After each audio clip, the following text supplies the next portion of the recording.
Nouvelle œuvre, nouvel artiste pour le mur spinalien. Antonin IV, street artiste et photographe urbex, s'expose dans les Vosges. Le sujet de sa fresque, les friches industrielles, des lieux emblématiques des milieux urbains qui intriguent. On voyage, l'œil peut aller au centre parce que j'ai quand même choisi d'avoir une photo prise au grand angle avec des enfilades de piliers, une perspective qui attire l'œil vers le centre. Mais sur les côtés, on peut voyager et découvrir les petits détails avec ces fameux plans qui parlent de l'histoire. Donc voilà, il y a plusieurs lectures à mon travail et c'est ça qui m'intéresse, c'est qu'on ne comprend pas tout de suite, on essaie d'avoir toute l'histoire derrière l'œuvre. Il s'agit de la 38e œuvre inscrite sur ce mur, présente jusqu'au 14 avril, avant d'être recouverte par un autre artiste encore inconnu.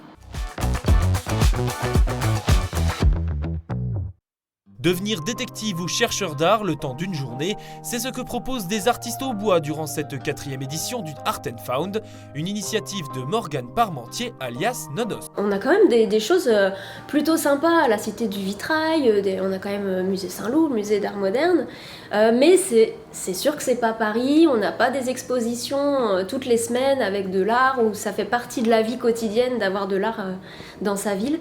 Pour moi c'est très important, l'art aujourd'hui, surtout en France, c'est encore très élitiste, tout le monde ne peut pas s'acheter de l'art. Donc j'avais à cœur de démocratiser un peu ça et d'offrir de l'art à la communauté troyenne et surtout d'en faire un événement un petit peu ludique. Armés de leur téléphone, les participants découvrent les indices le jour même sur une page Facebook dédiée. De véritables énigmes qui les amènent aux 4 coins de la ville de Troyes jusqu'à l'œuvre gagnée. Une initiative à retrouver chaque année.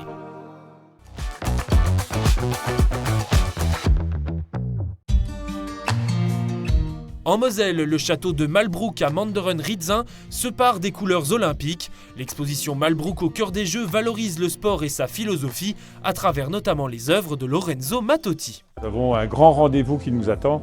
Ce rendez-vous est maintenant ouvert en Moselle à partir d'une exposition de Mattotti qui est absolument exceptionnelle, avec des objets qui nous ont été confiés par des sportifs mosellans, mais aussi par des sportifs qui ont eu la chance de pouvoir porter le maillot de l'équipe de France. Ce sport, c'est cette activité qui rassemble, qui dépasse très largement les limites, les conflits, quels qu'ils soient, et qui permettent à un moment ou à un autre la concorde et la fraternité. Si l'envie vous en prend, rendez-vous jusqu'au 31 octobre pour vous plonger dans la symbolique de cet événement planétaire.